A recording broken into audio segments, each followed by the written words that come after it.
Carmen Delgado tenía 42 años el día que sostuvo el sobre Manila con manos temblorosas y supo que algo en su vida estaba a punto de cambiar. No sabía todavía si sería para bien o para mal. Solo sabía que Notario la miraba con una mezcla de compasión y curiosidad, y que su nombre, escrito con la letra firme de un hombre que ya no existía, aparecía en un testamento que nadie esperaba que la incluyera. Pero la historia de Carmen no comenzó ese día en la oficina de Notario. Comenzó 3 años antes, cuando su esposo Javier murió en un accidente de camioneta en la carretera que conectaba el pueblo con la capital del estado. Comenzó en el momento preciso en que ella se convirtió en viuda con 3 bocas que alimentar y un cuarto rentado que olía a humedad, a sueños pospuestos, a desesperación que se pegaba a la piel como el polvo en época de secas. Miguel tenía 14 años y ojos demasiado serios para su edad. Sofía, 10, todavía se despertaba llorando algunas noches llamando a su papá. Y Lupita, apenas 6, era la única que todavía sabía sonreír sin que le doliera. Carmen trabajaba de sol a sol limpiando casas, lavando ropa ajena, preparando comidas en cocinas que nunca serían suyas. Ganaba lo justo para la renta, para el gas, para el kilo de tortillas y el frijol que los mantenía vivos. La gente del pueblo hablaba. Siempre hablaban. «Pobrecita la Carmen», decían las señoras en el mercado, con esa mezcla de lástima y satisfacción que solo los que nunca han pasado hambre pueden permitirse. 3 chamacos y sin hombre. ¿Qué le vamos a hacer? Así es la vida. Otros eran menos amables. La comadre Petra, que vivía 2 cuartos más allá en la misma vecindad, le había dicho una vez a Carmen que debería buscar un hombre que se hiciera cargo, como si ella fuera una carga que necesitaba ser levantada, como si sus manos ásperas de tanto trabajar no valieran nada. Carmen nunca respondía. Agachaba la cabeza, apretaba los dientes y seguía adelante, porque eso era lo único que sabía hacer. Entonces llegó la oferta de trabajo en la casa de don Ernesto Valenzuela. El viejo ranchero, 83 años de piel curtida como cuero y manos que todavía temblaban con la memoria del trabajo duro, necesitaba a alguien que lo cuidara. Su familia, un sobrino con ojos de dinero y una sobrina que solo aparecía cuando olía herencia, no tenía tiempo para el anciano. Pero sí tenían tiempo para sus tierras, para sus cuentas de banco, para especular sobre cuánto tiempo le quedaba y que les tocaría cuando se fuera. Carmen llegó a la casa de don Ernesto en un lunes de septiembre, cuando el cielo era tan azul que dolía mirarlo. La casa era grande, más de lo que ella había visto nunca, con techo de teja roja y paredes de adobe pintado que guardaban el fresco incluso cuando el sol pegaba fuerte afuera. Roberto Valenzuela, el sobrino, la recibió en la puerta. Era un hombre corpulento de 45 años, con bigote bien recortado y camisa de vestir que probablemente costaba más que todo el guardarropa de Carmen. La miró de arriba abajo, y Carmen sintió como su mirada pesaba, como medía y encontraba insuficiente. «Usted debe ser la nueva empleada», dijo Roberto, sin preguntarlo realmente. «Mi tío está en su recámara. Le advierto, tiene sus mañas. No es fácil. Las otras 2 que contraté no duraron ni un mes». Carmen asintió. «Entiendo, señor. Le pagaremos 1,500 pesos a la semana, con comida incluida, pero se la lleva a su casa. Nada de estar comiendo aquí como si fuera la dueña del lugar. ¿Quedó claro?» «Sí, señor». Roberto la estudió un momento más, como si quisiera asegurarse de que ella entendía su lugar en el mundo, y luego señaló hacia el pasillo. «Última puerta a la izquierda. Y otra cosa, mi tío es sentimental. Le gusta hablar del pasado, de la revolución, de no sé qué tonterías. Solo escúchelo y déjelo hablar.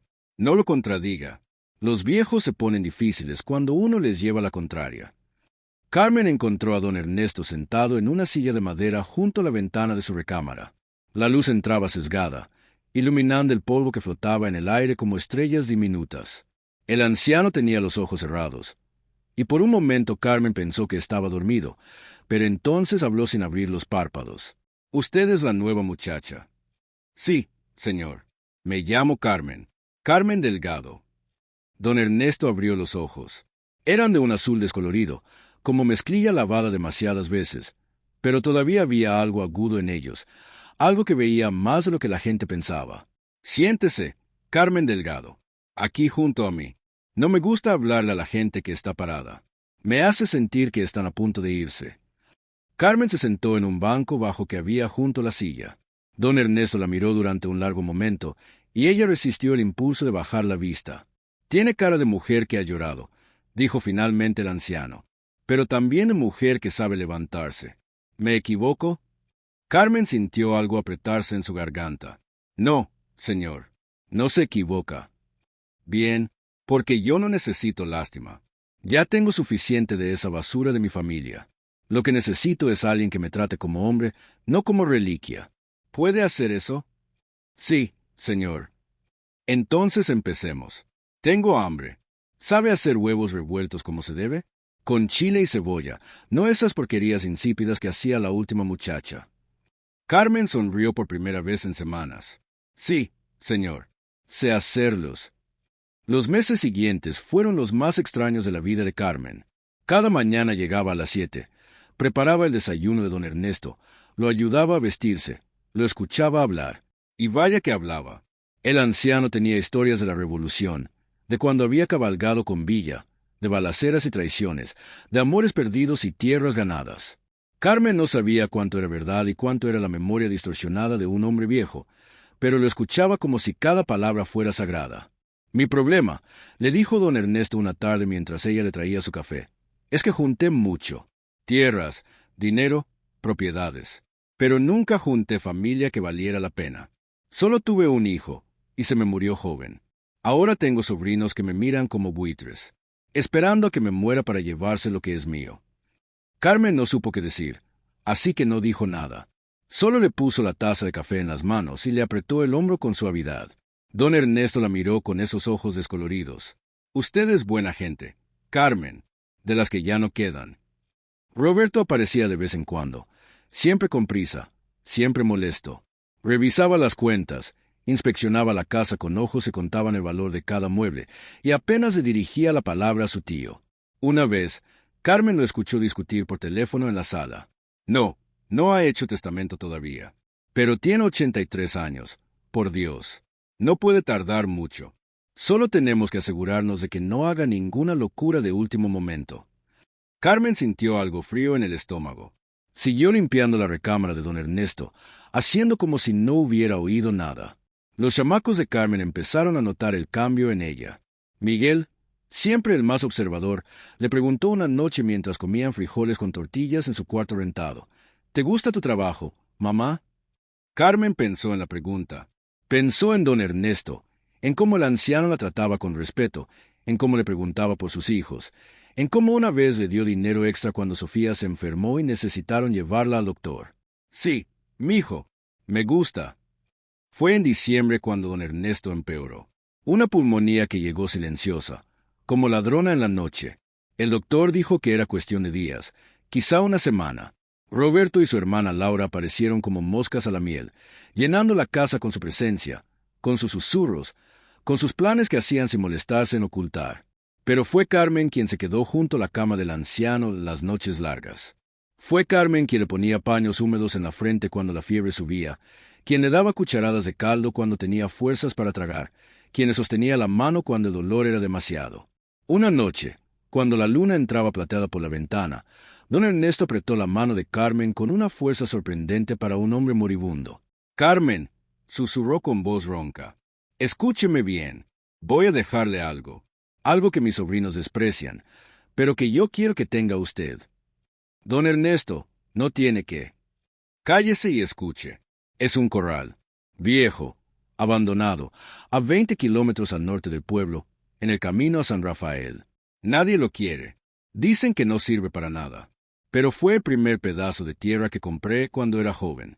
Tiene significado para mí, y quiero que sea suyo». Carmen sintió lágrimas en los ojos. «Señor, yo no puedo aceptar». «Sí puede, y lo hará, porque se lo ganó. No por trabajar, que eso cualquiera puede hacer. Se lo ganó por tratarme como hombre, por verme. ¿Entiende?» «Sí, señor. Ya hablé con el notario, don Próspero Mendoza. Es hombre de palabra. Todo está arreglado. Cuando me vaya, ese corral es suyo, con todo lo que tenga adentro. ¿Me oye? Con todo». Don Ernesto murió 2 días después, un viernes por la mañana, cuando el sol apenas empezaba a calentar. Carmen estaba ahí, sosteniéndole la mano. El anciano abrió los ojos una última vez, le sonrió y susurró: «Cuídelo bien, Carmen, cuide lo que es suyo. El funeral fue un espectáculo de hipocresía. Roberto y Laura lloraban lágrimas que parecían ensayadas, recibían condolencias con caras serias, hablaban del querido tío Ernesto como si realmente les hubiera importado. Carmen se quedó al fondo, con su ropa negra prestada, sintiendo que no pertenecía a ese mundo. Fue una semana después cuando don Próspero Mendoza, el notario, un hombre delgado de 70 años con lentes de montura dorada, la llamó a su oficina. Roberto estaba ahí, junto con Laura, ambos con expresiones que oscilaban entre el aburrimiento y la impaciencia. Don Próspero leyó el testamento con voz clara. Las propiedades principales, las cuentas de banco, el ganado, todo eso se dividía entre Roberto y Laura, como esperaban.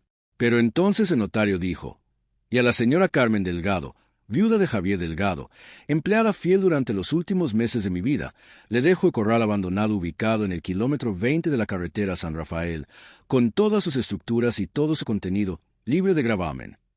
Hubo un silencio. Luego Roberto soltó una carcajada. ¿El corral? ¿Ese basurero? Por Dios, tío, ¿qué pretendías con eso? Laura también sonrió, pero con más crueldad. Supongo que pensó que le hacía un favor. Pobre mujer. Ahora tiene que lidiar con esa ruina. Don Próspero les dirigió una mirada que podría congelar el desierto. El testamento es claro y legal. La propiedad es de la señora Delgado. ¿Alguna objeción formal? Roberto se encogió de hombros. Ninguna. Que se lo quede. A ver qué hace con eso. Carmen recibió las escrituras con manos temblorosas. No entendía por qué don Ernesto le había dejado algo que su propia familia consideraba basura, pero algo en su pecho, algo pequeño y terco, se negaba a aceptar la humillación implícita en la risa de Roberto. ¿Alguna vez te han dado algo que todos pensaban que no valía nada, solo para descubrir su verdadero valor después? Cuéntanos en los comentarios. El corral estaba exactamente donde don Próspero había dicho, 20 kilómetros al norte, desviándose de la carretera principal por un camino de terracería que apenas se distinguía entre la maleza. Carmen fue un sábado, llevando a sus 3 hijos en la camioneta prestada de compadre Julio, el único que no le había dado la espalda después de que quedara viuda. «Mamá», dijo Miguel mientras avanzaban por el camino lleno de baches, «¿estás segura de esto?» Carmen no estaba segura de nada, pero asintió de todas formas. El corral apareció como una aparición en medio de la nada. Era una estructura de madera y adobe que parecía inclinarse hacia el este, como si el viento de años lo hubiera empujado y nunca lo hubiera soltado. Había un cercado de alambre de púas oxidado, caído en varios puntos. El techo de lámina estaba más óxido que metal. Las puertas colgaban de bisagras rotas, abiertas como bocas desdentadas. «¡Ay, mamá!», susurró Sofía. Es feo». Y lo era. Era feo y triste y parecía el tipo de lugar donde las esperanzas iban a morir. Carmen bajó de la camioneta, sintiendo el corazón pesado en el pecho. La maleza crecía alta alrededor del corral, llena de espinas y plantas secas.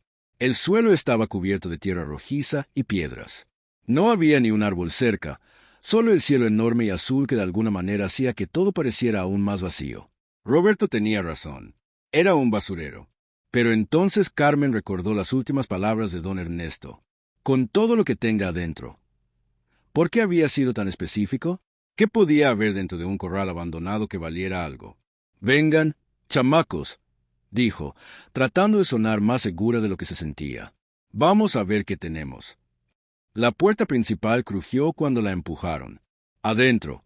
El corral era básicamente un espacio rectangular grande, con paredes de adobe agrietadas y un techo que dejaba entrar la luz por agujeros irregulares. El piso era de tierra apisonada, dura como piedra. Había restos de lo que alguna vez fueron comederos de madera, ahora podridos y llenos de telarañas. El olor a abandono, a años de olvido, era tan fuerte que casi se podía tocar. Lupita, la más chica, arrugó la nariz. Huelfio, Huel trabajo, corrigió Carmen, aunque ella misma estaba convencida. Se movió por el espacio, pisando con cuidado. Sus pasos sonaban extraños en huecos, en algunas partes, salidos en otras. Pasó las manos por las paredes, ciñendo la aspereza del adobe, los bordes filosos de las grietas. No había nada obvio.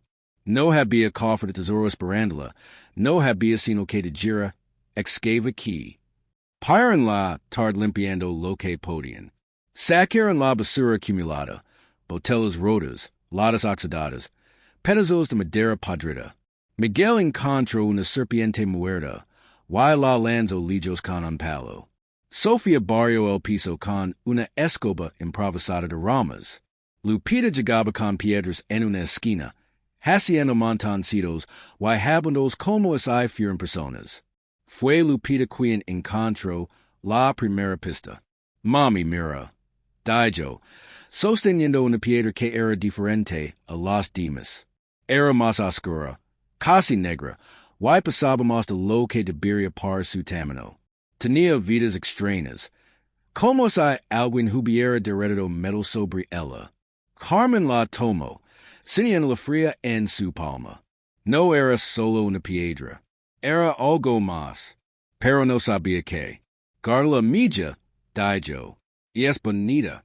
Volvieron al pueblo cuando el sol empezaba a ponerse, pintando el cielo en arañas y rosas. Carmen no sabía qué pensar. Tenía un corral que no servía para nada, una piedra extraña que probablemente tampoco servía para nada, y la sensación creciente de que había aceptado una herencia que solo traería más problemas. Pero don Ernesto había confiado en ella. Lo había dejado esto por una razón. Y Carmen no era de las que se rendían fácilmente. Los siguientes fines de semana los pasó limpiando el corral. Era un trabajo brutal. El sol de mediodía caía como martillo, y no había sombra donde refugiarse. Las manos de Carmen se llenaron de ampollas que revenaban y sonaban solo para llenarse de nuevo. Miguel trabajaba su lado sin cuajarse, quitando escombros, enderezando lo que se podía enderezar. Sofía encontraba maneras de hacer el lugar menos horrible. Colocaba flores silvestres en latas viejas, barría hasta que el piso de tierra brillaba. Y Lupita seguía encontrando piedras. Era extraño. Cada vez que visitaban el corral, la niña encontraba otra piedra como la primera. Oscuras, pesadas, con esas vidas metálicas extrañas. Empezaron a acumularse en una cubeta que Carmen mantenía en una esquina. 10 piedras. 15. 20. ¿Por qué hay tantas de estas? Preguntó Miguel en sábado, examinando una. No son piedras normales del lugar. Carmen no tenía respuesta. Fue en la cuarta semana cuando Miguel hizo el segundo descubrimiento. Estaba en la esquina noteste del corral, el área que todavía no había limpiado completamente porque el piso allí estaba más desnivelado, casi como si se hubiera hundido. Piso fuerte, probando las salidas del suelo, y el sonido fue diferente. Hueco, mama, lamo, ven a oír esto. Carmen se arrodilló junto a él, golpeó el suelo con el puño. El sonido resonó, claramente hueco, claramente diferente del resto del piso, de tierra compacta. Hey, algo de bayo, susurró Miguel, con los ojos brillantes.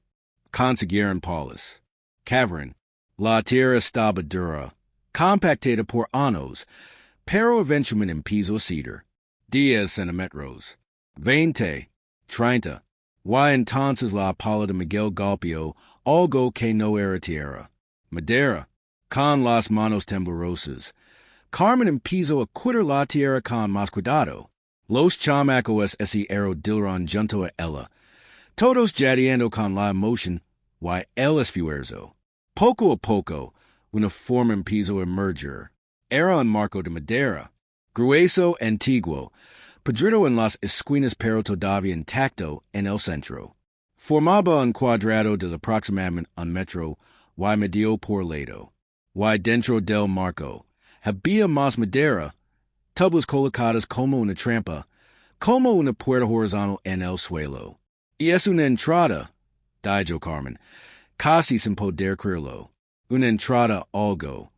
Miguel intentó levantar las tablas, pero estaban clavadas. Fue a buscar una palanca de la camioneta. Con un crujido que sonó como huesos rompiéndose, las tablas empezaron a ceder. 1, 2, 3. Y entonces pudieron ver lo que había de bayo, un espacio oscuro, un hueco en la tierra que bajaba casi 2 metros. El aire que salía olía cerrado, a humedad antigua, a secretos guardados demasiado tiempo. Necesitamos una linterna, dijo Carmen con voz temblorosa. Miguel bajó primero, con la linterna del celular iluminando el camino. Carmen lo siguió, con el corazón latiendo tan fuerte que pensó que así la saldría del pecho. Sofía y Lupita así quedaron arriba, asomándose por el hueco. Era una habitación subterránea, pequeña, quizá de 3 metros por 3. Las paredes eran de adobe, reforzadas con vigas de madera que de alguna manera habían resistido el paso del tiempo. El techo era bajo. Carmen casi podía tocarlo con la mano extendida. Y en el suelo, contra la pared del fondo, había algo envuelto en lona encerrada. Carmen y Miguel se miraron. La linterna temblaba en la mano del muchacho. Con pasos lentos, casi reverentes, se acercaron al bulto. Carmen tocó la lona. Estaba fría, un poco humida, pero intacta. Con dedos que apenas lo obedecían, empezó a desenvolverla.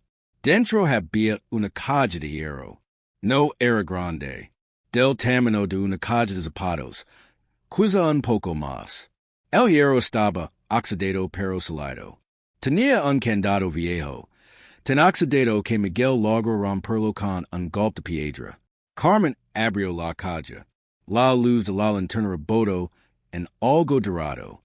Carmen parpadeó, segura de que estaba viendo mal, de que la luz estaba llegando con sus ojos.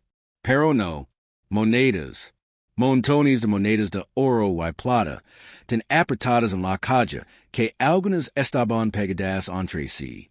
Había también billetes viejos, amarillentos, probablemente sin valor. Y encima de todo, enrolado cuidadosamente, un documento con sellos y firmas. Carmen tomó el documento con manos que temblaban tanto que apenas podía sostenerlo. Lo desenrolló con cuidado. La tinta estaba descolorida, pero legible. Y lo que leo hizo que el mundo entero se detuviera. Era un título de propiedad, fechado en 1917. Firmado por Francisco Villa, el mismo, 200 hectáreas de tierra al oeste del pueblo, con derechos de agua incluidos. Y el nombre del propietario era Ernesto Valenzuela Sánchez.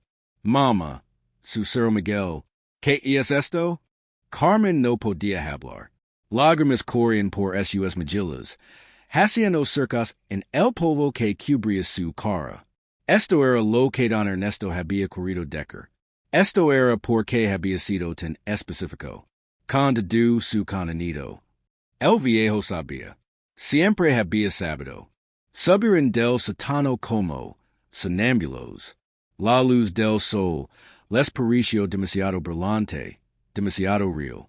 Sofía y Lupita preguntaban que habían encontrado, pero Carmen no podía formar las palabras.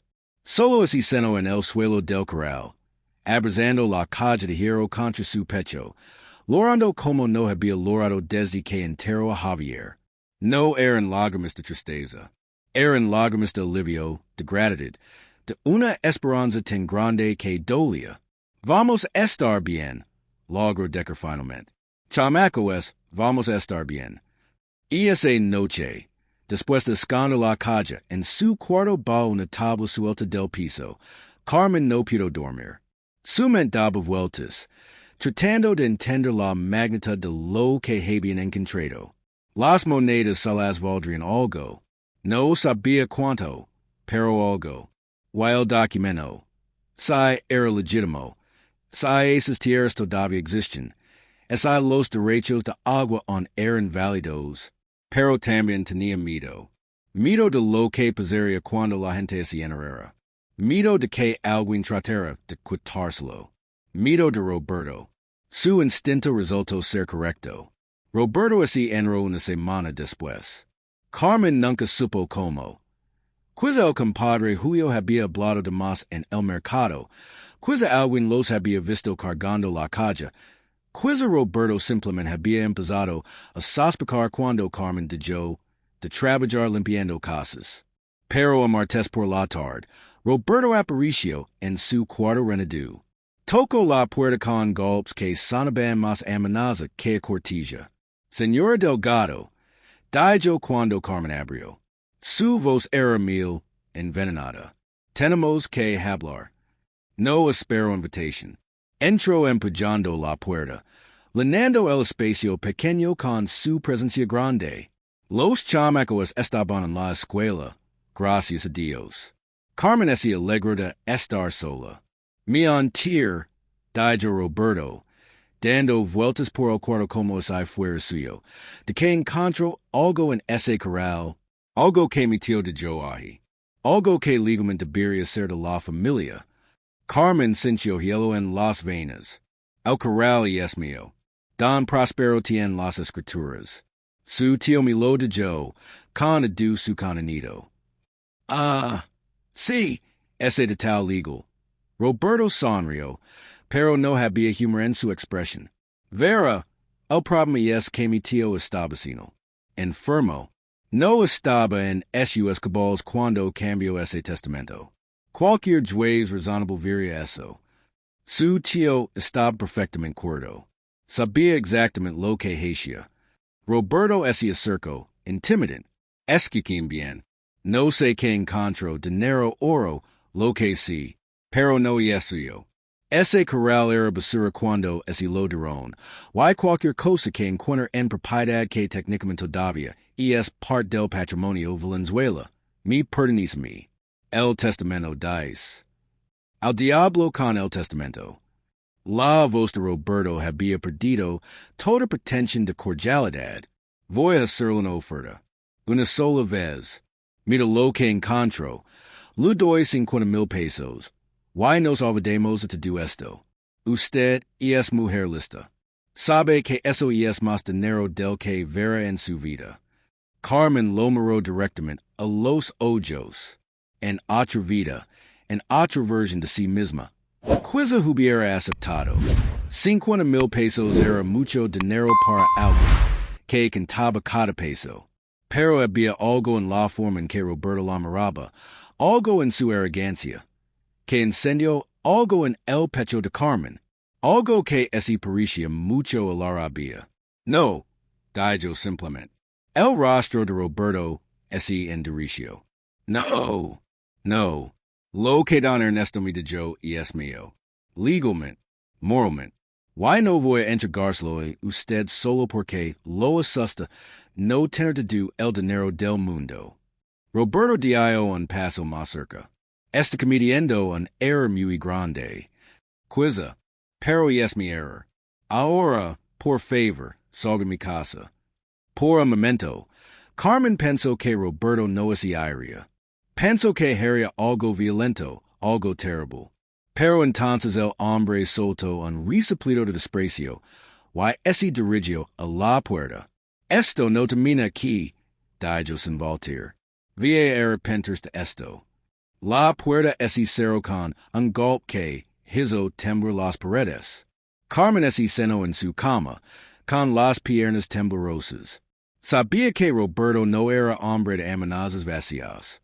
Tenía dinero, tenía connections, tenía medios de hacer la vida imposible. Necesitaba ayuda. Necesitaba alguien que entendiera la ley, que pudiera protegerla. Fue el día siguiente cuando visitó a don Prospero Mendoza en su oficina. El notario viejo la recibió con la misma dignidad de siempre, ofreciendo café que él aceptó con manos temblorosas. Don Prospero, comenzó Carmen, necesito su consejo. Lucano to do. El descubrimiento del satano, las monedas, el documento, la amenaza de Roberto. Cuando terminó, don Prospero se había cuidado muy quieto, con los dedos entrelazados sobre el escritorio. ¿Puedo ver ese documento? Preguntó finalmente. Carmen lo sacó de su bolsa, todavía enrolado, todavía frágil. Don Prospero lo examinó con lentes de menos durante lo que pareció una eternidad. Luego se quitó los lentes y sonrió. una sonrisa pequeña, satisfecha. Señora Delgado, Dijo, este documento es completamente legítimo. Ernesto me habló de él hace años. Siempre guardo el secreto de donde lo había escondido, incluso de mí. Pero si me dijo que algún día quería que algo indigno lo encontrara. ¿Las tierras todavía existen? Oh, sí. Why valen? Bueno, valen mucho más de lo que Roberto Valenzuela podría ofrecer en 10 vidas. Los derechos de agua solos, con las casas actual valen millions. Carmen sintió que el piso se movía bajo sus pies. Millions? Al menos. Quizá más se encuentra el comprador correcto. Las monedas también tienen valor. Valor numismático, además del valor del oro mismo. Diría que, conservadormente, lo que encontró vel entre tres y 5 millones de pesos. Posiblemente más. Carmen no podía respirar. Pero, continuó don Prospero, con expresión seria ahora. Roberto no había cuidarse de brazos cruzados. Intenta impugnar el testamento. Intenta reclamar que el descubrimiento no estaba específicamente listado. Intenta intimidarla. Como ya lo hizo. Necesita protección legal. Y la tendrá. ¿Cómo puedo pagar en abogado? Don Prospero sonrió. Ernesto me pidió hace años que cuidar de ustedes a las cosas legadas en este punto. Me dio un fondo específico para sus gastos legales. En otras palabras, Señora Delgado, ya tiene abogado. Yo. Pero usted es notario, no. Soy abogado titulado con 40 años de experiencia, mi querida señora. Soy notario porque me gusta la tranquilidad del trabajo. Pero cuando hay que pelear, sé cómo pelear. Why cream? Me voy a dar mucho gusto poner a Roberto Valenzuela en su lugar. Si estuvieras en su lugar, ¿le querías por cuartelo? ¿O el miedo te haría entregarlo? De llanos sabre abajo. La battle legal comenzó una semana después. Roberto presentó una demanda impugnando el testamento, alegando que su tío había sido coaccionado, que no estaba en pleno uso de sus facultades mentales, que Carmen había manipulado a un anciano vulnerable. Adjuntó testimonios de vecinos que supuestamente habían visto a Carmen actuando, de manera sospechosa, alrededor de don Ernesto. Don Prospero contraatacó con la eficiencia de un cirujano. Presentó records médicos mostrando que don Ernesto había sido examinado por 2 doctores independientes apenas 2 semanas antes de su muerte, y ambos certificaron su claridad mental. Presentó el testimonio del doctor que había atendido al anciano durante sus últimos días, quien describió cómo don Ernesto había insistido específicamente en que Carmen fuera incluida en el testamento. Más importante, don Prospero citó la cláusula exacta del testamento, con todas sus estructuras y de su contenido libre de gravamen. Las palabras eran claras. No había ambigüedad legal.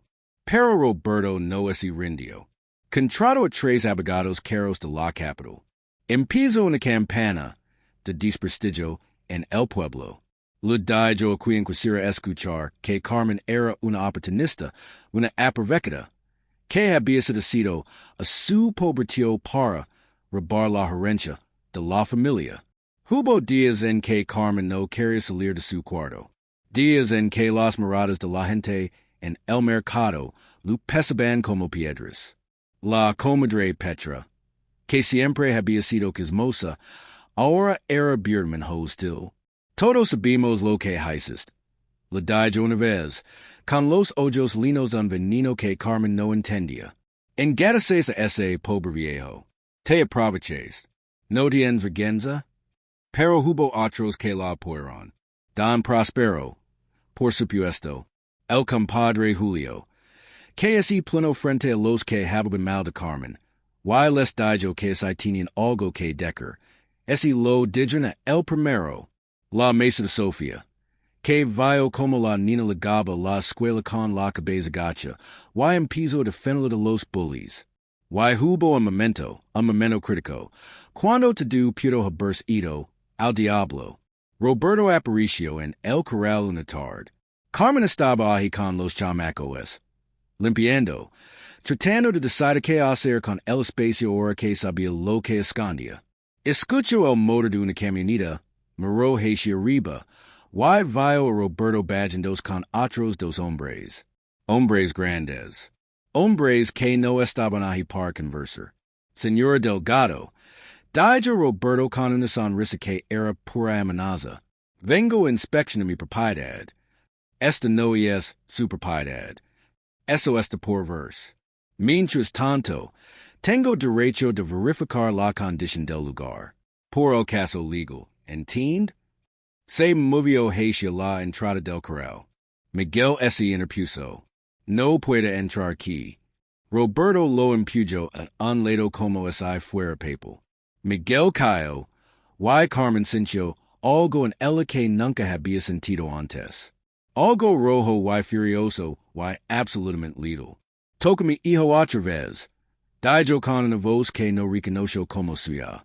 Y juro por Dios que lo lamento. Roberto se detuvo. Algo en la expresión de Carmen. Quiso la absoluta falta de miedo en ese momento lo hizo reconsiderar. Pero entonces uno de esos hombres sacó una cámara y empezó a tomar fotos del interior del corral. Solo estamos documentando, dijo Roberto, para el juez. Carmen sabía lo que realmente estaban haciendo. Estaban buscando la entrada al sótano, tratando de encontrar evidencia, tratando de ver si había algo más que no habían recuperado. Pero Miguel había sido listo. Había tapado el hueco, había dispersado tierra, y piedras encima, había hecho que se viera natural de nuevo. Los hombres buscaron durante 20 minutos. No encontraron nada. Roberto se fue sin decir palabra, pero Carmen vio la frustración en su cara. Vio también la promesa de que esto no había terminado. El caso fue a juicio 3 meses después. El juzgado estaba lleno. Media pueblo había venido a ver el espectáculo. Carmen se sentó en su mesa con Don Prospero a su lado, cinchando pequeña, y expuesta bajo el techo alto del juzgado. Los abogados de Roberto presentaron su caso. Hablaron con palabras elegantes sobre influencia indebida, sobre coacción, sobre cómo una empleada doméstica había manipulado a un anciano en su lecho de muerte. Presentaron testimonios de gente que decía haber visto a Carmen actuando sospechosamente. Llamaron a un psiquiatra que nunca había conocido a Don Ernesto pero que testificó que alguien en su condición era vulnerable a la manipulación. Don Prospero esperó pacientemente. Y cuando llegó su turno, fue metódico, implacable, brillante. Primero, desmontó cada testimonio de los vecinos, mostrando inconsistencias, mostrando que varios de ellos debían dinero a Roberto, mostrando que esas historias cambiaban cada vez que las contaban. Luego presentó a testigos propios. El doctor que había atendido a Don Ernesto, un enfermer que lo había visitado. Ambos describieron a un hombre de mente clara, un hombre que sabía exactamente lo que quería y que había expresado específicamente su deseo de dejar algo a Carmen. Pero el momento crucial vino cuando Don Prospero llamó al estrado Roberto, señor Valenzuela, comenzó el notario con voz suave. ¿Cuántas veces visitó a su tío en los últimos 6 meses de su vida? Roberto parpadeó. No estoy seguro. Varias veces. ¿Varias? 5? 10? Quiza 5. Tengo aquí el registro de visitas del doctor, que anotó cada vez que fue a ver su tío. En ese registro, señor Valenzuela, su nombre aparece 3 veces en 6 meses. 3. Y es correcto. Roberto se movió incómodo en su silla. Estaba ocupado. Tengo negocios. Por supuesto. Ahora, esas 3 visitas. ¿Cuándo duraron? No recuerdo exactamente. El doctor nota que ninguna fue más de 15 minutos. ¿Le parece correcto? Posiblemente. Así que en 6 meses, usted pasó aproximadamente 40 y 5 minutos con su tío. La señora Delgado encontré pasaba 8 horas diarias con él, 6 días a la semana. ¿Quién cree usted que tenía más oportunidad de conocer el verdadero estado mental del señor Valenzuela? Silencio. Permíteme hacer una pregunta más, señor Valenzuela. Cuando leo el testamento y usted escuchó que su tío había dejado el corral abandonado a la señora Delgado, ¿cuál fue su reacción? Roberto no respondió. Déjeme refrescar su memoria. Usted dijo, Huesito, el corral, ese bajero, por Dios, tío, ¿qué pretendes con eso? Y luego su hermana agregó, que es lo quid, a ver qué hace con eso, ¿y es correcto? Yo, sí, algo así dije. Así que usted mismo considera que el corral no tenía valor. Lo lamo bajero. ¿Why ahora, misteriosamente, después de que la señora Delgado encontró algo de valor ahí, usted decide que el testamento fue producto de coachin? No le parece convenient. Yo no sabía lo que había ahí. Exacto, señor Valenzuela. Y el testamento de su tío específicamente dice, contiene su contenido. Su tío sabía lo que había ahí. Usted no. Y ahora está molesto porque alguien que realmente cuidó de él, que le dio dignidad y respeto en esos últimos días, recibió una bendición que usted mismo despreció. No es esa la verdad. Roberto no tenía respuesta. Su rostro estaba rojo, sus manos temblaban. Y en ese momento, el caso se perdió para él. El juez deliberó durante 2 horas. Cuando regresó, su expresión era seria pero clara. El testamento del señor Ernesto Valenzuela Sánchez es legal, vinculante, y fue hecho con plena capacidad mental. La propiedad conocida como el Corral Abandonado, con todas sus estructuras y de su contenido, pertenece legalmente a la señora Carmen Delgado. La demanda del señor Roberto Valenzuela es recusada. Además, por la naturaleza frívola de esta demanda, el señor Valenzuela deberá pagar las costas procesales de ambas partes. El martillo cayó. Carmen cerró los ojos y dejó que las lágrimas corrieran libremente. Había ganado. Pero más que eso, la verdad había ganado. La justicia había ganado. Don Ernesto, desde donde estuviera, había ganado. Roberto salió del juzgado sin mirar atrás. Carmen nunca volvió a verlo.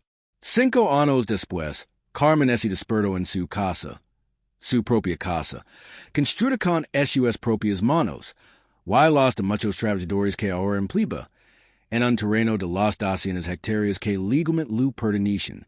La casa no era ostentosa. No tenía 2 pisos en jacuzzi en esas cosas que los ricos consideran necesarias. Pero tenía 3 recámaras, una cocina donde cabía toda su familia, y ventanas grandes que dejaban entrar el sol de la mañana. Se levantó y caminó a la cocina. Miguel, ahora de 19 años, y estaba ahí, tomando café antes de irse a la universidad en la capital. Estudiaba ingeniería, agronoma, becado completamente, pero con dinero suficiente Carmen para no tener que trabajar mientras estudiaba. Buenos días, mamá, dijo, sonriendo de esa forma que todavía la hacía sentir que todo había valido la pena. Buenos días, mijo. Listos tus libros. Siempre. Sofía apareció poco después, uniformada para la preparatoria.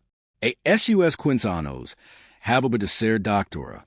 Carmen no tenía dudas de que lo lograría.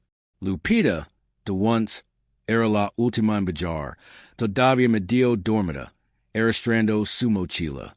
Desayunaron juntos, como hacen todas las mañanas. Pan dulce, café con leche, fruta fresca. Cosas simples que antes habían sido lujos. Después de que los chamacos se fueron a la escuela, Carmen condujo su camioneta, comprada de segunda mano pero honestamente, con su propio dinero, hacia el centro comunitario que había abierto 2 años antes. El edificio estaba en el borde de sus tierras, Accesible desde el pueblo por un camino pavimentado, que ella misma había mandado construir.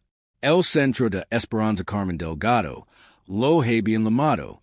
Ella había insistido en que no lavara su nombre, pero la junta directiva, compuesta por mujeres del pueblo que habían sido como ella, pobres wives en Esperanza, había votado unánimemente. Y tu nombre o no lo hacemos, habían dicho. Así que Carmen había cedido. El centro ayudaba viudas, a madres solteras, a mujeres que habían cuidado solas, wives sin recursos. Les daba microcréditos para empezar pequeños negocios. Les ofrecía clases de costura, panadería, contabilidad básica. Había guardería para sus hijos. Había una pequeña clínica donde un doctor venía 2 veces por semana. Carmen había vendido la mitad de las monedas de oro y plata. El resto las guardaba como seguridad, como legado para sus hijos. El dinero de la venta le había dado suficiente para construir su casa, pagar la educación de los chamacos. Guido debía tener en caution que la hacía sentir segura por primera vez en su vida. Las tierras, esas preciosas 200 hectáreas con derechos de agua, las había desarrollado inteligentemente. No todo de golpe, no con la codicia de quien quiere ser rico rápido. Había arrendado para agricultores locales, buenos términos que los ayudaban a ellos tanto como a ella. Había establecido un pequeño huerto de nogales que apenas empezaba a producir. Había construido un sistema de riego que aprovechaba los derechos de agua, y que le daba suficientes ingresos mensuales para vivir cómodamente. No era rica. No era de las que aparecen en revistas o conducen autos de lujo. Pero tampoco era la Carmen que había sido 5 años antes. La Carmen que lloraba porque no sabía cómo había alimentar a sus hijos al día siguiente. Y esa mañana, mientras abría el centro, una mujer joven la esperaba en la puerta. Tenía 2 niños pequeños aferrados a su falda, ojos rojos de llorar, ropa que había visto mejores días. Señora Carmen, preguntó con voz temblorosa. Me dijeron que usted ayuda. Carmen sonrió, abrió la puerta, y lo hizo señas para que entrara. Pase, Majida. Cuénteme.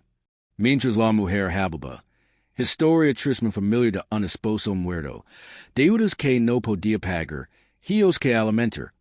Carmen la escuchaba como don Ernesto la había escuchado a ella, con respeto, con dignidad, con la certeza de que esta mujer no era su pobreza, no era su desgracia, sino una persona completa que merecía una oportunidad. Vamos a ayudarla, dijo Carmen cuando la mujer terminó. No viene a ser fácil, viene a tener que trabajar duro, pero no está sola, nunca más estará sola. La mujer loro. Lágrimas de alivio, de gratitud, del tipo de esperanza que Carmen conoce demasiado bien. Y esa tarde, cuando el sol empezaba a ponerse, Carmen condujo hasta el Corral. Todavía lo tenía. No había hecho nada con él excepto reforzar las paredes. Poner un techo nuevo, tapar el sótano permanentemente. Era su lugar privado, su recordatorio de donde había empezado. Se sentó en el piso de tierra, ahora limpio y barrido, y miró por las ventanas abiertas hacia el cielo que ese tenía en arañas y rosas. Gracias, don Ernesto, susurró. No sé si me escucha, donde quiera que esté, pero gracias. No solo por el oro, no solo por las tierras. Gracias por verme, por creer que yo valía algo cuando nadie más lo hacía. El viento soplo suave a través del corral, moviendo el polvo en patrones que casi parecían una respuesta. Carmen cerró los ojos y sonrió. Había aprendido algo en estos 5 años. Había aprendido que los tesoros vienen en formas que no esperamos. Que a veces lo que el mundo diseca y es exactamente lo que necesitamos encontrar. Que la dignidad y el respeto valen más que el oro, aunque el oro también hay. Había aprendido que ser pobre no la había hecho menos valiosa. Que su trabajo, Su amor por sus hijos, su bondad hacia un anciano que necesitaba compañía. Esas cosas habían tenido más peso que el dinero de Roberto Valenzuela. Y había aprendido que cuando recibes una bendición, cuando encuentras tu tesoro escondido, tu responsabilidad no es guardarlo para ti misma, es compartirlo, es levantar a otros como tú fuiste levantada, es ser el don Ernesto en la vida de alguien más. ¿Qué crees que fue el verdadero tesoro aquí? ¿El oro o la fuerza que él encontró en sí misma? Comparte tu opinión. Si esta historia tocó tu corazón, suscríbete a Historias del Destino Oculto para más relatos de esperanza, justicia y milagros inesperados. Activa la campanita para no perder ninguna historia que podría inspirar justo cuando más lo necesites. Y recuerda, a veces lo que el mundo dice es exactamente lo que Dios ha estado guardando para ti. Comparte esta historia con alguien que necesita escucharlo hoy. Gracias por escuchar. Hasta la próxima. Que encuentres tu bendición oculta.